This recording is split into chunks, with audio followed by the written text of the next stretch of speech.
Selamat pagi Bu Piwa, senang bisa mendiskusikan rencana observasi kali ini. Apa yang ingin Ibu fokuskan dalam observasi kita kali ini? Jadi begini Pak, saya mengamati bahwa daya serap siswa di kelas 8 dalam pelajaran PPKN kurang optimal. Setelah mencoba berbagai metode pembelajaran, saya menyadari bahwa mungkin ini berkaitan dengan perbedaan gaya belajar siswa. Belum sepenuhnya terakomodasi dalam cara saya mengajar di kelas. Menarik sekali nih Bu Piwa nih. Bisa diceritakan lebih lanjut Bu tentang perbedaan gaya belajar yang Ibu perhatikan di kelas 8 saat ini? Uh, beberapa siswa terlihat lebih memahami materi jika saya menggunakan visual setiap seperti gambar. Sementara itu ada juga yang mudah menangkap konsep melalui kegiatan fisik seperti menggunakan alat peraga atau praktik langsung. Di sisi lain, sebagian siswa lebih nyaman dengan pelajaran lisan dan mendengarkan instruksi. Oh begitu ya Bu. Jadi Ibu melihat ada versi antara gaya belajar visual, kinestetik, dan auditory di kelas 8 ya Bu ya? Iya betul sekali Pak.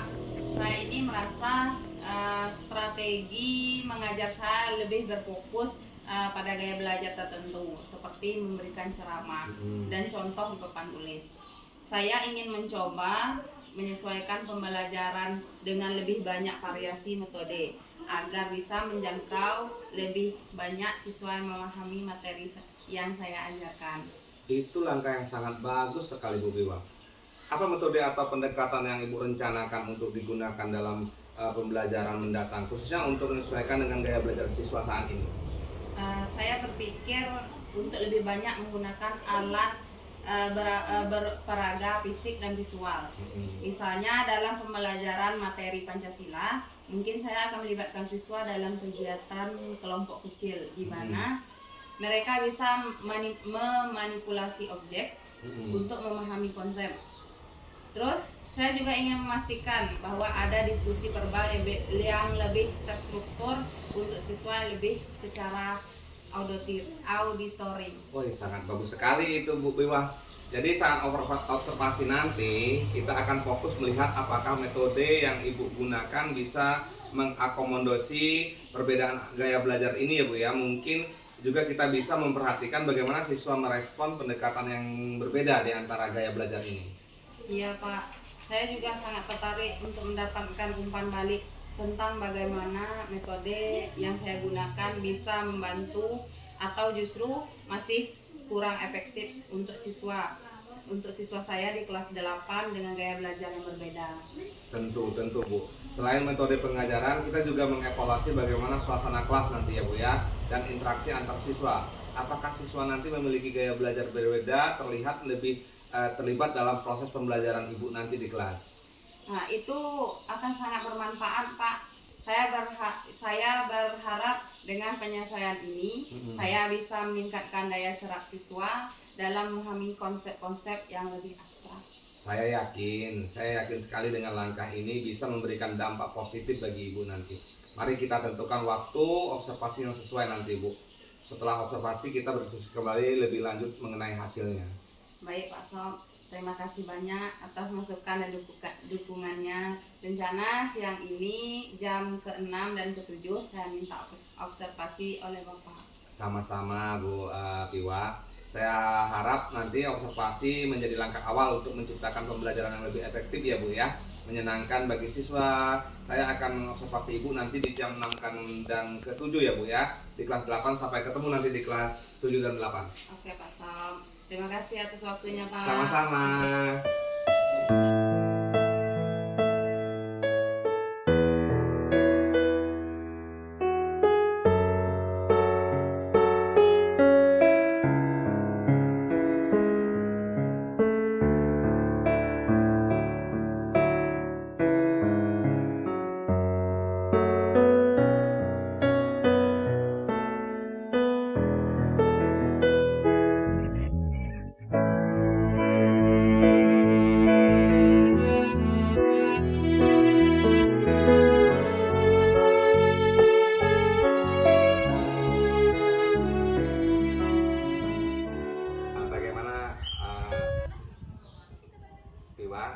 tujuan kita kemarin itu adalah bagaimana meningkatkan hasil belajar siswa itu di kelas dengan gaya belajar. Kemarin kan Bu Piwa kemarin bermasalah dengan daya tangkap, daya serap siswa ya Bu Piwa ya.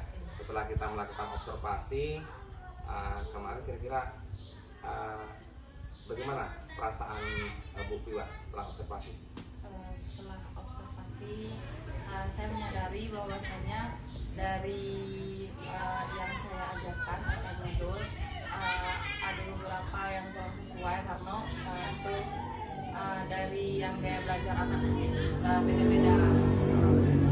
Jadi dari gaya belajar anak beda-beda. Setelah kemarin kita melakukan observasi ya Bu Piwa. Bu Piwa kemarin kan sudah mengelompokkan gaya belajar anak. Gaya belajar anak itu Bu Piwa kelompokkan. Terus Bu Piwa memberikan tugas dengan yang berbeda-beda juga kepada anak. Setelah Bu Piwa melakukan mengelompokkan gaya belajar tadi itu, kayak mana daya serap anak setelah itu Bu? Kalau daya serap anak setelah dikelompokkan sesuai dengan gaya belajar, alhamdulillah lah ada perubahannya. Sudah ada perubahan ya, ada peningkatannya. Berarti observasi kemarin waktu kita observasi, Bapak juga melihat di dalam Bu Piwa tujuan pembelajaran, terus diferensiasi Ibu sudah kepada siswa, sudah berfokus kepada peserta didik, sudah Ibu laksanakan, sudah baik. Rencana Ibu ke depannya, bagaimana rencana tindak lanjut Ibu ke depannya?